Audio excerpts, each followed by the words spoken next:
Want to give a quick shout out to all of my patrons. Thank you so much for supporting the channel. Hey everybody, so it is the last day of the month, which means it's time for my monthly wrap-up video. So before we go into the books and the stats of the channel, let's talk a little bit about channel updates.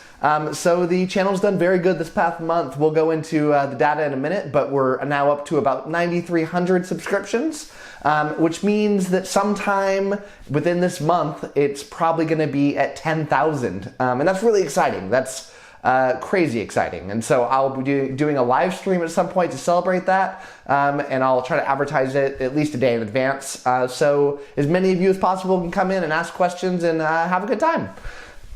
I'm doing a video right now that I need your help with. I made a community post, but I want to talk about it in a video. But I'm going to be doing a fan vote in a video about it for the all-time best fantasy characters. I did a video last month that was the best fantasy series and books. If you haven't seen that, click right above here. But essentially, you all vote for your top 10 favorite. I'll analyze all the results and we'll talk about them. So if you haven't taken that survey yet, please click down below at the link and you can be a part of that. So definitely want your input there. The Discord had its best month of all time. It added 143 total people, and that brings us up to about 550. So that's really exciting. And it was recently awarded the greatest Discord channel in the history of all time. So that's awesome, and I totally just made that up. But you should come join because it's really fun talking about books with you all, and the more the merrier. Talk about what books you're reading, what I'm reading, and just in general, let's talk fantasy. The Patreon account is also growing. It also had its best month. Went from 23 patrons up to 34, so that is awesome. The Patreon's really fun because that's what I do to select 2 books a month. So there's one raffle where if you're a part of the Patreon, you get to put a book or 2 based on your tier, and I randomly will pick a book out of that to see what I will read and review. And I'll also put a few books up that you can vote on, and I'll read and review one of those. And you get early access to the videos. So yeah, if you're interested in that, join up. If not, no worries. And then a lot of people have been asking me about what video games I play. So I play a lot of video games. And I thought I'd start giving you an update about what I played the last month. And it's really easy this past month because I pretty much only played one. And that was Stardew Valley. Every 3 or 4 years, I get sucked back in and I end up playing way too much. So that's pretty much all I played. I'm done playing it now, but I played way too many hours and essentially got to the end game where there was really nothing new to do. But there was like a huge expansion to that game that I didn't play before with like a whole new island. Super fun. Love me some Stardew Valley. And now I am playing some Mario Kart on the Switch with my kids. And when they go to sleep, I still play it. And then the last thing I'll mention is my update for the channel is next week I'm going to be pretty sparse on videos because I am going out of town. I'm going to San Diego with my family, going to the beach, check out the zoo. Should be a lot of fun. So let's talk about channel stats and the book stats. So over this month, I read 10 books, which is not real because I DNF'd a couple of them, but I read enough in there to, you know what, I'm going to count it. I read so many long books that if I DNF one and I count it, I don't feel bad. That totaled up to about 5,000 pages, which is up 800 from the previous month. That brings me to 23 total books this year, and I'm on track for 92. I would love to get 100, but my main goal is not books read because books are so wildly different, and I'm reading a lot of big books this year. My bigger goal is pages. So far, well, this past month I read about 14,000 pages. And actually that's this year. I didn't read 14,000. I read 5,000. 14,000 this year, and I'm on track for 58,000. And that's above my goal. My goal is 50,000. And I should easily hit that. I'd love to get it to 60, but we'll see. It's hard sometimes, and I'll have to up it a little bit, and I don't know that I can. My new job, I have to work a lot more than my last job, which I love, and so it's just, yeah, I don't know if I'll have enough time for it, but we'll see. My average score this year for books is the lowest of all time by far. It's 3.46. But I don't feel like I'm having a bad year because I'm reading so many good ones. It's just that I've had several DNFs that bring the score way down. So yeah, it is what it is. So this past month, I got 113,000 views, which is by far my all-time highest. That's up 43,000 from the previous month. Hours watched this month was 16,000, and that's up 6,000. And subscriptions this month was 1,200, and that's up 475. So on all three of those metrics, I had my best month of all time. In terms of my most popular videos, my #1 most popular video got about 33,000 views, and that was my favorite fantasy series according to 50 plus booktubers. Not my favorite. The favorite fantasy series according to a bunch of booktubers. I think I got like 52 booktubers to participate. Super fun video, and I really enjoyed making it. #2 was about 10,000 views, and that was the top fantasy novels according to Reddit. And then my #3 video got about 5,000, and that was the top 10 most and least prolific fantasy authors. So let's talk about those 10 books that I read, starting with The Grey Bastards. This is part of the Lotlands series by Jonathan French. I predicted that I'd give it a 4 out of 5, and I did give it a 4 out of 5. And I predicted that I'd finish it on March 2nd, and I finished it a day early on March 1st. And I liked this one. I didn't love it, but I liked the setting so much, and the world building had this really dark, really interesting feel to it on this essentially, the world's been divided into two, with the humans living in the north in these nice pristine lands, and in the south it's horrible and dark, and it's split up between these like lots. Think of them as like little fiefdoms, and everybody's fighting each other. There's a bigger problem going on where they're essentially the buffer lands.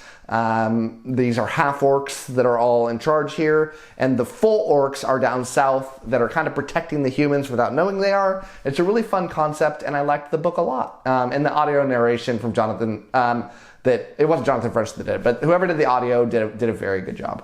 Then I read Black Sun. This is in the Between Earth and Sky series by Rebecca Roanhorse. I predicted a 4 out of 5, and I gave this a 1. I DNF'd this book. I didn't read enough of it to end up doing a review, but I predicted that I'd finish it on March 9th, but because I DNF'd it, I actually finished it on March 5th.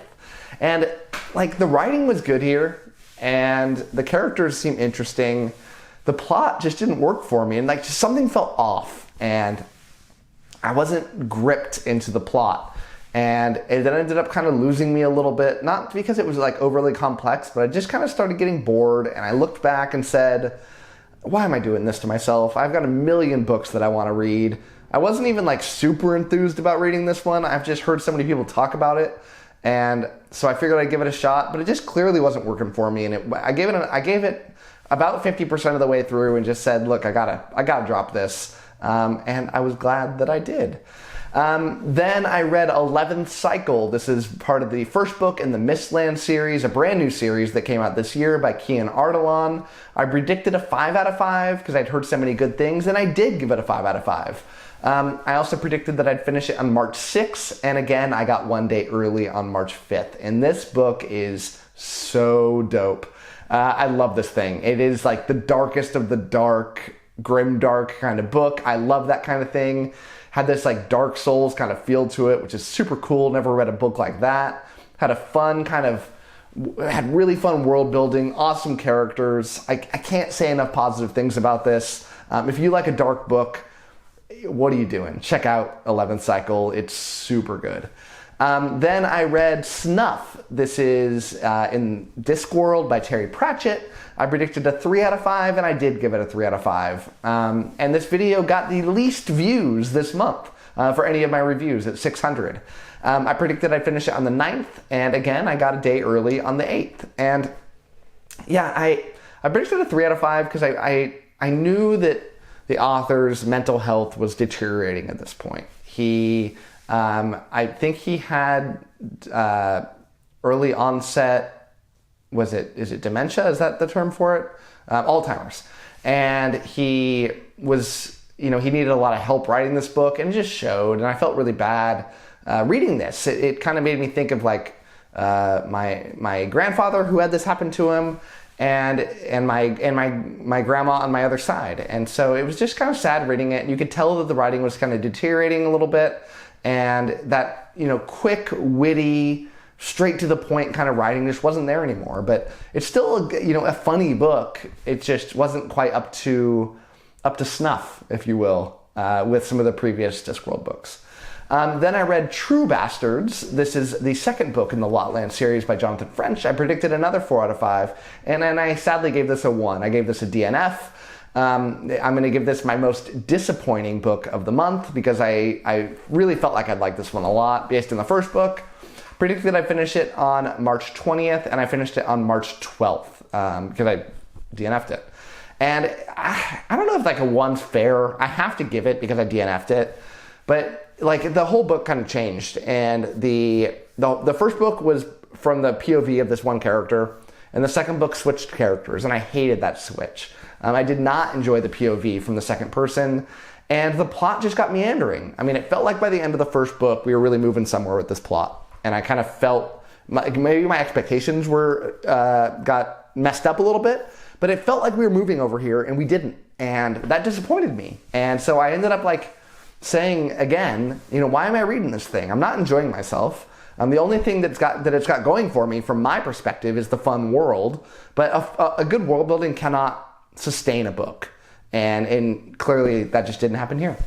Then I read Mac&Whaley Rumble. This is part of the 𝐒𝐨𝐽𝐽 series by Travis Riddle. This is like a Pokemon-inspired series that I feel like I'm the only person talking about. I rated it a 4 out of 5 because that's what I rated the first two. This is the third in the series, and I gave it a 2. Predicted I'd finish it on March 13th, and again, one day early, March 12th. And I didn't hate it, just didn't like it. And you'll have to watch my review to really get the details of it. But think of this as like Pokemon with some very key differences. But in the first two books, it was that classic Pokemon kind of like, we're gonna go out on an adventure, do some Pokemon battles, catch some creatures, see some new lands, have a good time. Carefree. This one was like all about a tournament and just battles after battles, and it just kind of bored me. There was this weird relationship subplot that I wasn't into at all. It kind of followed several characters that I wasn't into.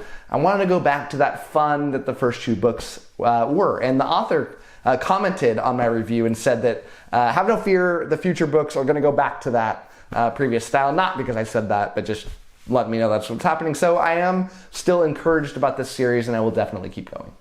Then I read Magician Apprentice. This is the first book in the Rift War Saga series by Raymond D. Feist. I predicted that I'd give this a 3 out of 5, and I gave this a 5 out of 5. This was my #1 most viewed review of the month at 4,000 views, and I'm also going to award this my biggest pleasant surprise, because I just didn't think this book would be that awesome, and it really, really was. I predicted I'd finish it on March 18th, and again, one day early, March 17th. And this is just such a good book. Think of it like a kind of Lord of the Rings-ish story, but in my view, better in every way. And I know that's blasphemy for so many people, but I guess it didn't have songs is good, but I don't care about the songs. But it's super good. And then it's got this other thing where there's this other world that's transporting into theirs, and this alien conflict that they're having with this other world. It blends these two concepts together so well, and I cannot be more hyped about the series going forward. Then I read 16 Ways to Defend a Walled City. This is the first book in the Siege series by K.J. Parker. Predicted a 5 out of 5, and I did give it a 5 out of 5. This is my third most viewed review at 3,600 views. Predicted I'd finish it on March 28th, but because of the audiobooks that I DNF'd, I finished it way early on March 19th. And yeah, this book is really fun, super unique. It's all about the perspective of this engineer stuck inside of this horrible siege. He finds himself in charge. He's got to use logic and his engineering brain to try to save the city, and it's very witty and fun. Then I read Empire of Silence. This is the first book in the Sun Eater series. This is by Christopher Ruocchio. Predicted a 5 out of 5, and again, 5 out of 5.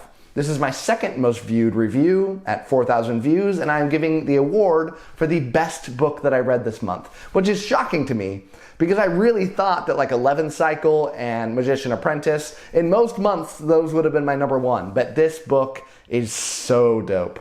predicted I'd finish it on the 25th, and I did finish it on the 25th. And this is just, it's the best science fiction book that I've ever read. It's like science fantasy. The writing is just amazing. This guy, Christopher Ruocchio, can write his butt off. It is just so well done. The plot's so engaging. Love the characters. I love everything about this. And I can't stop thinking about it. And that's when you know that a book is amazing. When days and days have passed when you finished it, and I just can't get it out of my brain. And I have to keep reading the series. I cannot wait. And then the last book that I read in the month was Nevernight. This is part of the Nevernight Chronicle by Jay Kristoff. I did not give a predicted score because I didn't think I'd get to this book. And I gave it a 1 out of 5.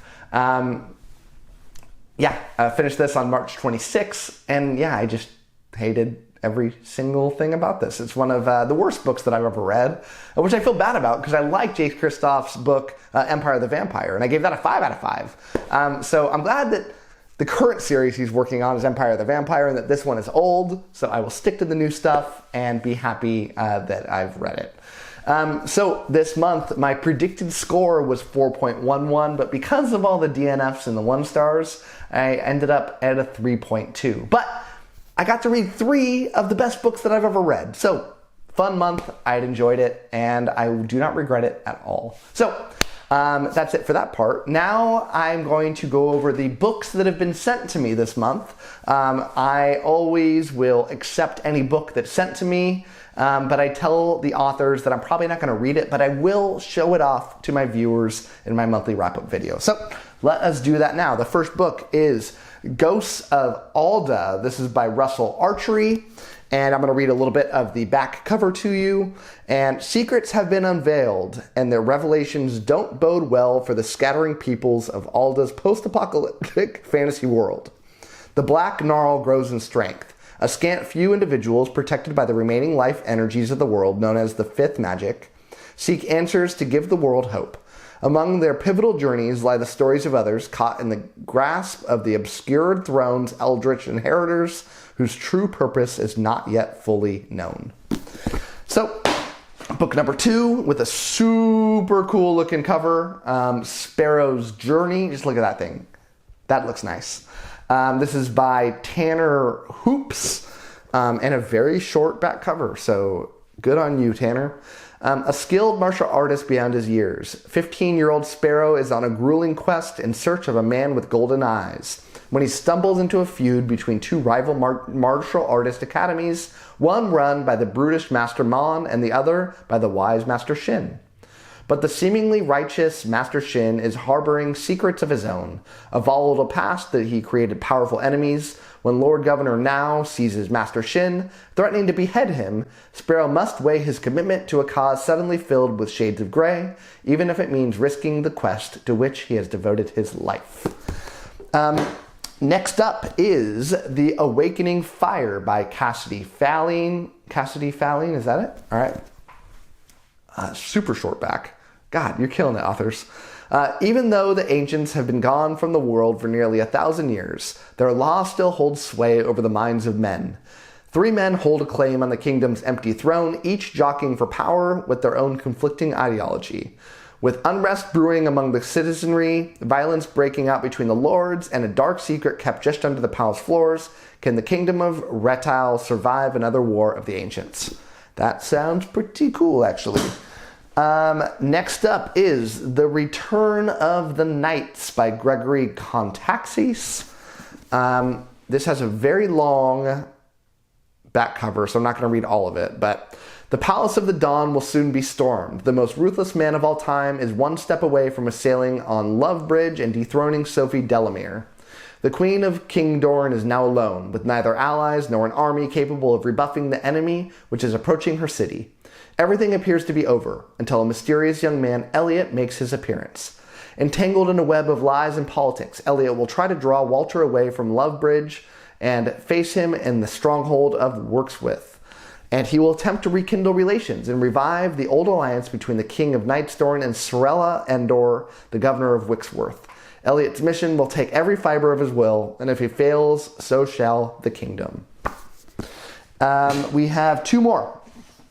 The first is Stormblood by Jeremy Zahl. Harmony made him elite by injecting him and thousands of other Reapers with the DNA of an extinct alien race to make him stronger, faster, and more aggressive. And it worked, at a cost.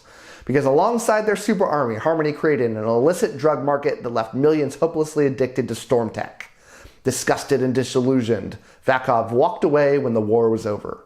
Only Harmony never took their eye off him, and when his former Reaper colleagues started being killed, their murders form a pattern Vakov has to investigate. Even though the closer he comes to the truth, the more addicted to storm tech he becomes. And the last one is a giant big boy. This is Rise by Kane S. Latrani. And this is, let me read this back to you. In the war between heaven and hell, mortals are the weapons. Granted divine power, the blessed are agents of the gods, seeking out the demon seed, and showing them no mercy in an endless war for the fate of creation. For one such blessed, Ramona Mute warrior, priestess of the god of war, saving the middle world means hunting down the dark blessed who took everything from her. A fierce, strong, and clever cleric backed by a lost art of magic, she foolishly believes herself ready for the battles to come. So, that's it. Got a lot of books here. I have to find some room for them on the old bookshelf behind me. So thank you so much for bearing with me on this very long wrap-up video, and as always, happy reading to you. Thank you so much to my patrons, with a special shout out to my Ascendant tier patrons, Anna, Ben, Brian, CJ, Dawnute, Darren, Jamie, Maria, Michael Sugarman, My Book is Lit, Romeo Mike, Ron Reich, Russell, and Sky.